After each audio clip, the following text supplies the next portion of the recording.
నేను అడుగుతున్న అధ్యక్ష మీ ద్వారా ప్రతిపక్షాన్ని, ఈ రాష్ట్రాన్ని పంజాబ్ రాష్ట్రాన్ని మీరు చూసిండ్రు.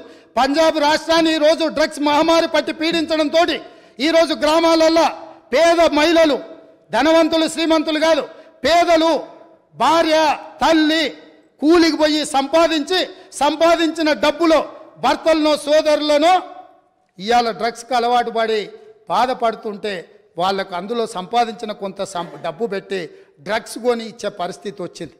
ఈ పరిస్థితి పంజాబ్ రాష్ట్రాన్ని నిర్వీర్యం చేసింది అధ్యక్ష.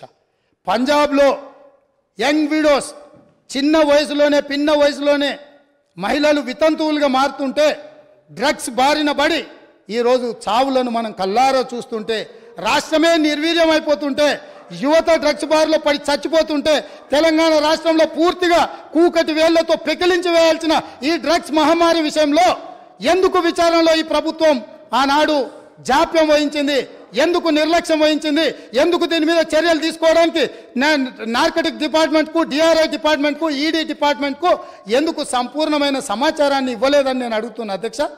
ఈరోజు నేను టీఎస్ న్యాబ్లో ఒక అడిషనల్ డీజీ క్యాడర్ ఆఫీసర్ను పెట్టి ఎంపవర్ చేసి ఇవాళ ఈ రాష్ట్రంలో డ్రగ్స్ అనే పదం వినిపించొద్దు, ఈ రాష్ట్ర సరిహద్దులు ఎవడు గంజాయితో రావద్దు, ఎవడు వచ్చినా ఎంత పెద్దవాడైనా ఎంత గొప్పవాడైనా వాళ్ళ వెనకాల ఎవరు ఉన్నా ఊచలు లెక్క పెట్టాల్సిందే, లెక్క పెట్టియాల్సిందే అని ఈరోజు నా ప్రభుత్వం మా మంత్రివర్గ సహచరులు తీసుకున్న నిర్ణయాన్ని ఈ ప్రతిపక్షాలు అభినందించాల్సిన అవసరం లేదు అధ్యక్ష. మిగతా విషయాలలో భిన్నాభిప్రాయాలు ఉండొచ్చు, భేదాభిప్రాయాలు ఉండొచ్చు, కానీ డ్రగ్స్ మహమ్మారిని నిషేధించడానికి నిర్వీర్యమైపోతున్న యువతను, చిన్న పాఠశాలల ఆడపిల్లలు బలైపోతున్న ఈ మహమ్మారిని నిషేధించడానికి ఈ దాన్నైనా అభినందించడానికి మన ప్రభుత్వాన్ని మీరు అభినందించడానికి మీకు మనసు రాలేదా అని నేను అడుగుతున్నా అధ్యక్ష. అంటే ఈరోజు ఈ సభలో వీళ్ళందరూ మిగతా వాటిలలో వాళ్ళకి రాజకీయ కోణాలు ఉండొచ్చు, కానీ ఈ విషయంలో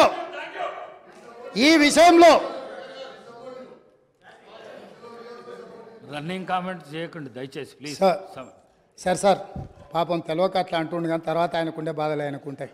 ఎందుకంటే ఎవరైతే ఈ అంశం మీద పూర్తి స్థాయిలో మాట్లాడినరో వారు బాధ్యత తీసుకొని మిగతా విషయాలలో మాకు భిన్నాభిప్రాయాలు ఉన్నా డ్రగ్స్ నిర్మూలన విషయంలో, మత్తు పదార్థాలను నిషేధించడంలో, గంజాయి ఇతర మత్తు పదార్థాలను ఈ రాష్ట్ర సరిహద్దులను దాటి లోపలికి రానివ్వకుండా కంచేసి కాపాడాల్సిన బాధ్యత ఈ 119 మంది శాసనసభ్యుల మీద ఉన్నది అని మనందరం ఏకగ్రీవంగా ఈ విషయంలో ఒక అభిప్రాయానికి వచ్చినుంటే ఎంత మంచి సందేశం ఇవాళ తెలంగాణ ప్రజలకు చేరుండేది అధ్యక్ష. కాళ్ళు వనకాలి అధ్యక్ష.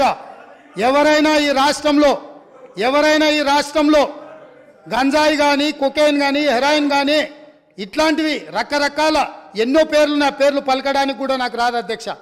వీటన్నిటినీ 100% ఉక్కు పాదంతో అణిచివేస్తాం, ఎంత వాళ్ళున్నా బొక్కలేస్తామనే నిబద్ధతతో మా ప్రభుత్వం పనిచేయబోతుంది. దీనికైనా వాళ్ళు పూర్తి స్థాయిలో మద్దతు పలకాలి అని చెప్పి మీ ద్వారా వారికి విజ్ఞప్తి చేస్తున్నా అధ్యక్ష.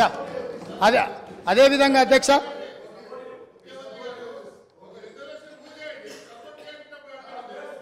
ఇప్పుడు గవర్నర్ గారి ప్రసంగంలోనే ఈ అంశాన్ని స్పష్టంగా ప్రస్తావించారు. వారు ఎంతసేపు మాట్లాడినరో మీరు సమయం తీయండి, మా సభ్యులు ఎంతసేపు మాట్లాడినరో, టీఆర్ఎస్ సభ్యులకు ఎంతసేపు సమయం ఇచ్చినరో రెండు పోల్చి చూడండి అధ్యక్ష. ఈ విషయంలో మనకు భిన్నాభిప్రాయాలు, భేదాభిప్రాయాలు ఉండాల్సిన అవసరం ఏముంది అధ్యక్ష? ఏమన్నా ఉందా అధ్యక్ష? ఇందులో నేను ఏమైనా ఎవరికైనా నష్టం జరిగే విధంగా, లేకపోతే వాళ్ళ కష్టం జరిగే విధంగా ఏమన్నా ప్రభుత్వం నిర్ణయం తీసుకుంటుందా అధ్యక్ష? ఇందులో కలిసి రావడానికి ఉన్న ఇబ్బంది ఏంది అధ్యక్ష? నాకు అర్థం కాలే. అందుకే వారికి అవసరమైతే ఇప్పుడు అడగట్లేదు అధ్యక్ష మైకు. ఒకవేళ ఇప్పుడు నేను ఇంతసేపు మాట్లాడినా మైక్ అడిగినుంటే మీరు మైక్ ఇచ్చుంటే వారు మాట్లాడుతుంటే వారు మాట్లాడడానికి మైకు తీసుకొని ముందుకు వస్తే ఇవ్వండి అధ్యక్ష. ఇది ఒక మంచి కాజ్ కదా, ఈ ఒక్క మంచి కాజ్కి వారిని ముందుకు వచ్చినందుకు మైక్ ఇవ్వండి అధ్యక్ష. గౌరవ కేటీఆర్ గారు స్పీకర్స్ ఆయనకు బ్రేక్ తీసుకోవాలంటే బ్రేక్ తీసుకోమన్నాడు సార్, మాకేం అభ్యంతరం లేదు. మాట్లాడి అలసిపోయినట్టున్నారు, మాకేం అభ్యంతరం లేదు. కానీ అధ్యక్ష, వారేదో కొత్తగా ఏదో చేసినట్టు డ్రగ్స్ విషయంలో అధ్యక్ష మా ముఖ్యమంత్రి గారు మా గౌరవ పెద్దలు మా పార్టీ అధ్యక్షులు ఈరోజు లీడర్ ఆఫ్ ఆపోజిషన్ కేసీఆర్ గారు వారు పాపం మరి ఫాలో అవుతారా లేదా వార్తలు నాకు తెలియదు కానీ సివి ఆనంద్ గారు అనే అడిషనల్ డైరెక్టర్ జనరల్ ఆఫ్ పోలీస్ని టిఎస్ న్యాబ్ అనేది ఏర్పాటు చేసిందే మా ప్రభుత్వం. Telangana state anti narcotics bureau ఏర్పాటు చేసిందే మా ప్రభుత్వం. ఏర్పాటు చేయడమే కాదు, సివి ఆనంద్ గారిని అపాయింట్ చేయడమే కాకుండా దాదాపు 9 నెలల కిందటనే ఆ కార్యాచరణ కూడా ప్రారంభించి మొత్తం అన్ని జిల్లాల ఎస్పీలు, ఇప్పుడు వారు చెప్పారు కదా ముఖ్యమంత్రి గారు, మొత్తం ఒక పూచిక పుల్ల గదులొద్దు, అసలు గంజాయి అనేది కనబడొద్దు అన్న మాట ఏదైతే వారు చెప్పినారు అధ్యక్ష. పంజాబ్ గురించి కూడా గొప్పగా చెప్పారు అధ్యక్ష. మరి పంజాబ్లో నిన్న మొన్నటి దాకా ఉన్నది కాంగ్రెస్ ప్రభుత్వమే అధ్యక్ష, వారు మర్చిపోయినట్టున్నారు.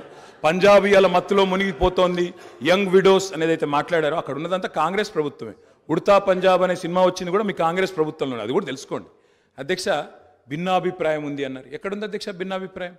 అధ్యక్ష మేము ఒకవేళ భిన్నాభిప్రాయం ఉంటే మా ప్రభుత్వం ఎందుకు పెడుతుంది అధ్యక్ష? Telangana state anti narcotics bureau ఎందుకు పెడుతుంది? ఎందుకు సివి ఆనంద్ లాంటి కాంపిటెంట్ ఆఫీసర్ని పెడుతుంది?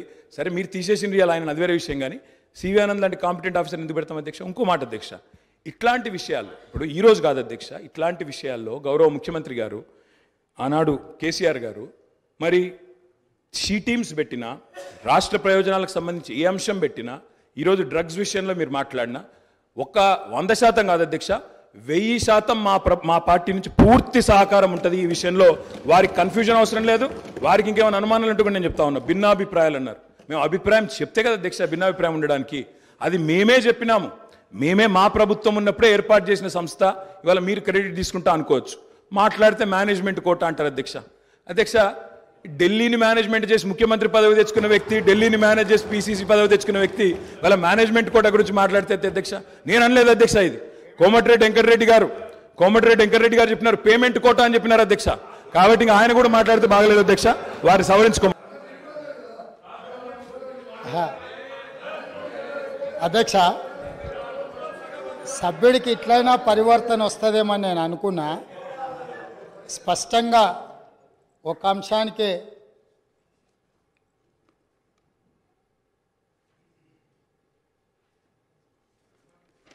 సభ్యుడు ఈ ఒక్క అంశానికే పరిమితమయ్యి స్పష్టంగా ముందుకొచ్చి ఇతర అంశాల పట్ల చర్చ జరగకుండా దీనికి మద్దతు ఇస్తారని నేను ఆశించిన. సో నన్ను నిరాశపరిచింది.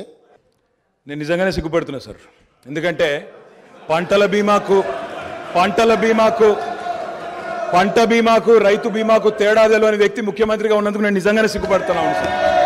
పంట బీమాకు రైతు బీమాకు తేడా తెలియని వ్యక్తి మీ గొప్ప నాయకుడు, గొప్ప ముఖ్యమంత్రి. అధ్యక్ష నేను ఒకటే మాట అంటా ఉన్నా అధ్యక్ష, వారు పర్సనల్గా చాలా దారుణంగా ఒక ముఖ్యమంత్రిలాగా కాకుండా ఏదో పీసీసీ అధ్యక్ష పదవుల్లో అక్కడ గాంధీ భవన్లో కూర్చుని ఒక ప్రెస్ మీట్లో మాట్లాడినట్టు స్వీపింగ్ రిమార్క్స్. అధ్యక్ష ఇవాళ ఆయన ఒక గౌరవమైన రాజ్యాంగబద్ధమైన పదవిలో ఉన్నారు అధ్యక్ష.